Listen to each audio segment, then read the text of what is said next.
भारत में जैव ईंधन सामरिक महत्व रखता है क्योंकि ये भारत में मेक इन इंडिया, कौशल विकास और स्वच्छ भारत अभियान जैसी चल रही पहलों के साथ अच्छी तरह से कार्य करता है। ये आयात में कमी, किसानों की आमदनी में वृद्धि, रोजगार जैसे अवसर भी प्रदान करता है।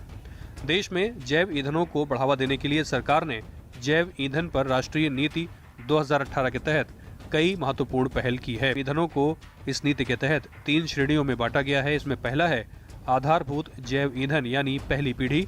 इसमें जैव एथेनॉल और जैव डीजल को रखा गया है।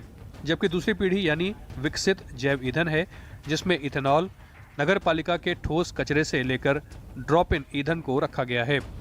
वहीं तीसरी पीढ़ी के जैव ईंधन में जैव सीएनजी आदि को श्रेणीबद्ध किया गया है, जिससे कि प्रत्येक श्रेणी में उचित वित्तीय और आर्थिक प्रोत्साहन को बढ़ाया जा सके।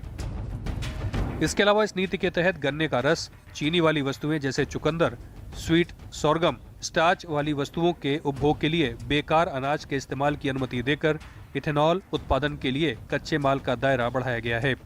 किसानों के उत्पाद का उचित मूल्य मिले, इसे ध्यान में रखते हुए इस नीति में राष्ट्रीय जैव ईंधन समन्वय समिति की मंजूरी से इथेनॉल उत्पादन के लिए पेट्रोल के साथ उसे मिलाने के लिए अतिरिक्त अनाजों के इस्तेमाल की अनुमति दी गई है।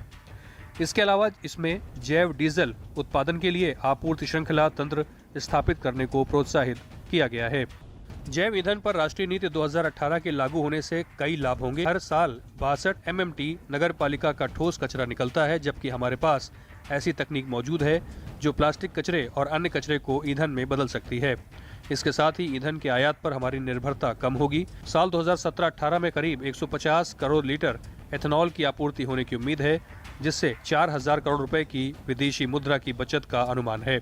जैव ईंधन के इस्तेमाल से पर्यावरण भी स्वच्छ होगा। एक अनुमान के मुताबिक 1 करोड़ लीटर E10 से करीब 20,000 टन कार्बन डाइऑक्साइड का उत्सर्जन कम होगा।